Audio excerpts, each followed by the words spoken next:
Coming up!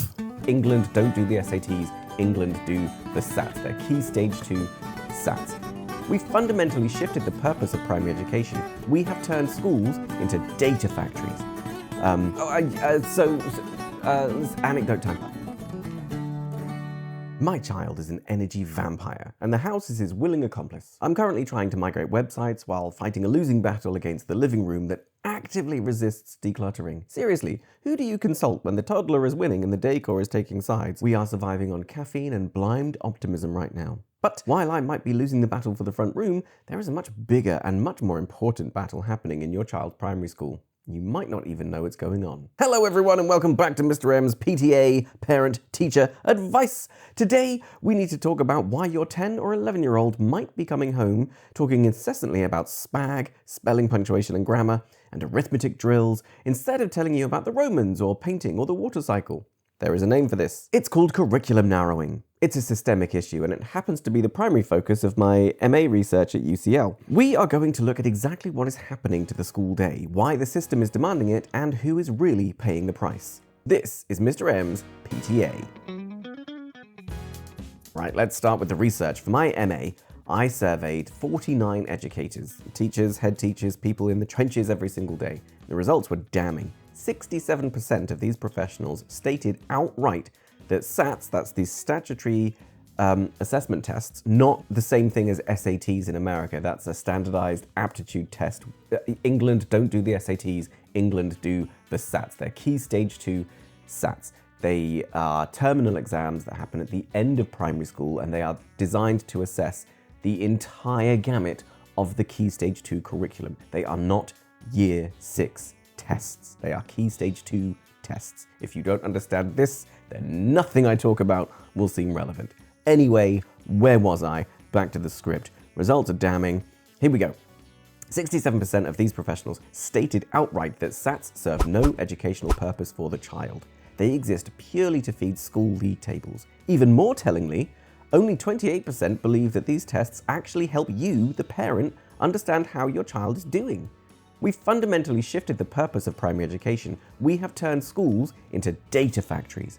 The system demands numbers. It demands percentages of children achieving expected standards so that Ofsted and the Department for Education can rank schools against one another. Except even that isn't true because, yes, while you can go onto the DFE's website and look up a school and see how well it did, the actual concept of a league table, and I only found this out because of my research, because I had the time to do the research, the actual league tables were cooked up by the media.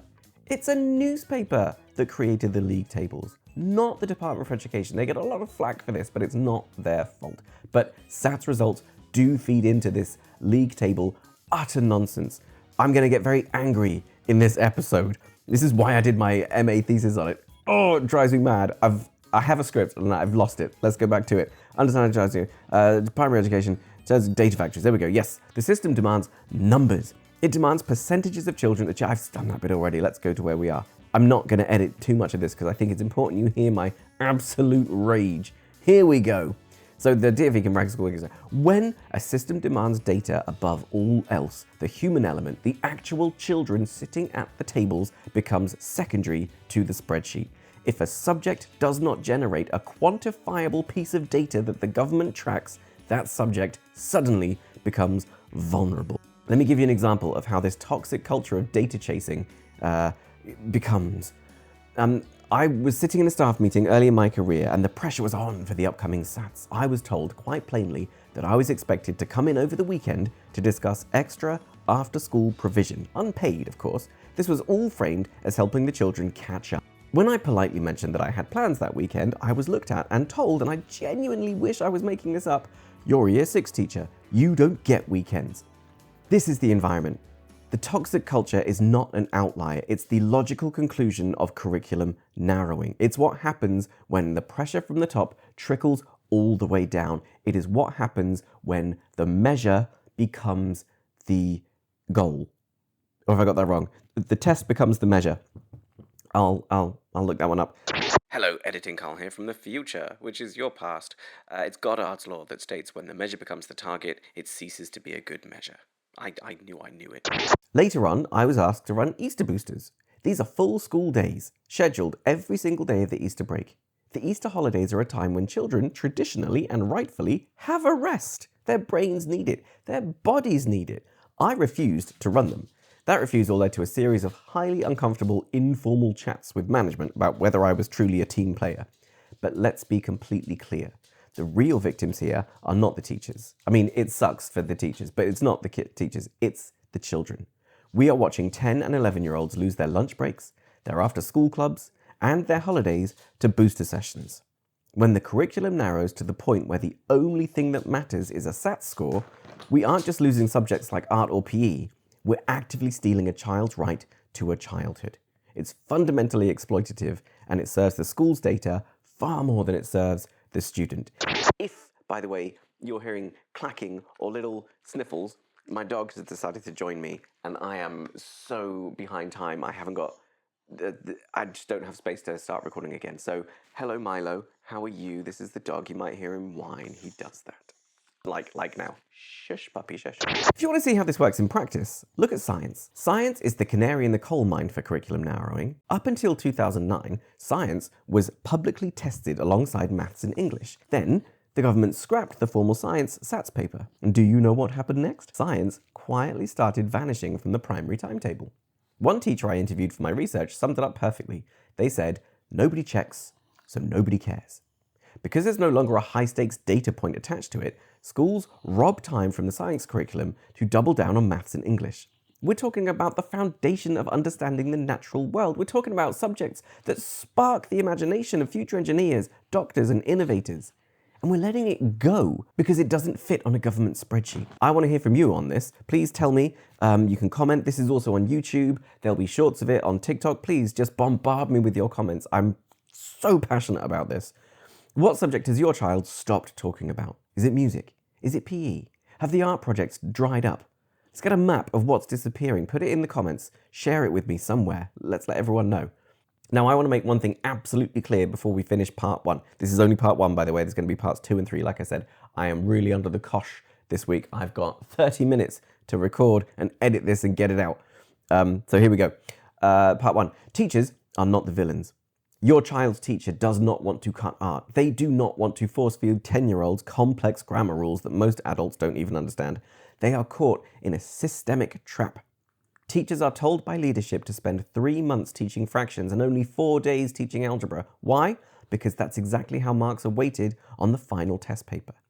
They're teaching to the algorithm of the exam, not to the educational needs of the child in front of them. I know this. I've been there. I've had to do it. It's driven me back. I mean, I ended up just not doing it. Anecdote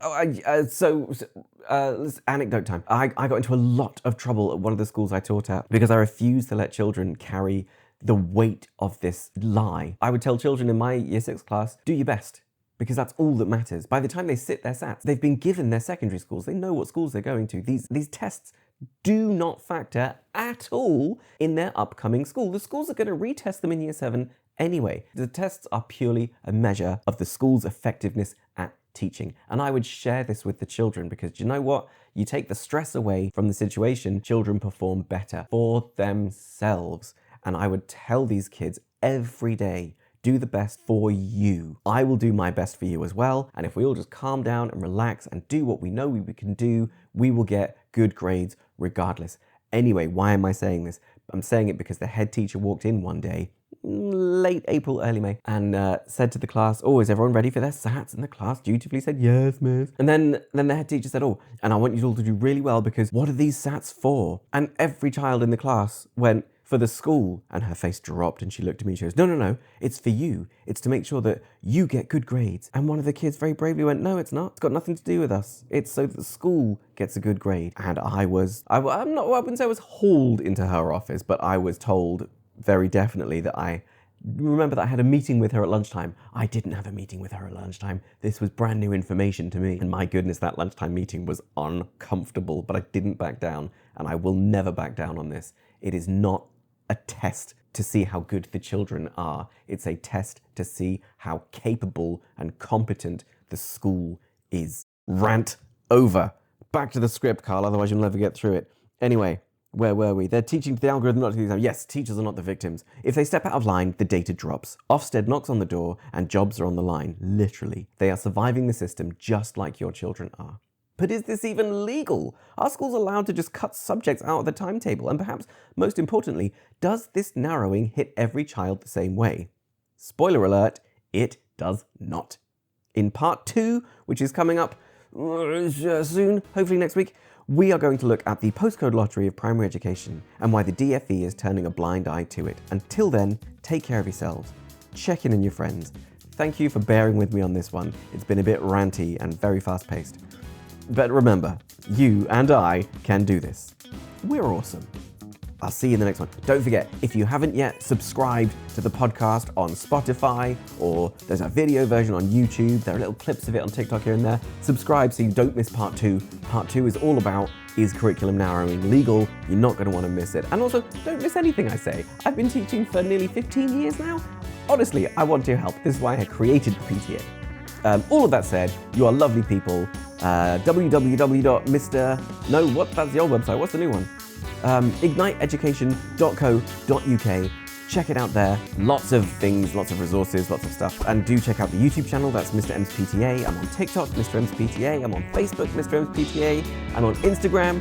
Should be Mr. M's PTA. Might be Ignite Education. I'm still trying to fix that. It's a nightmare. Have a wonderful, wonderful, wonderful Easter. And please make sure you have a break as well as the kids. Eat too much chocolate. Just have fun. I'm going to edit all of this out. I wouldn't want to. I'll speak to you next week. Have so much fun. Bye-bye.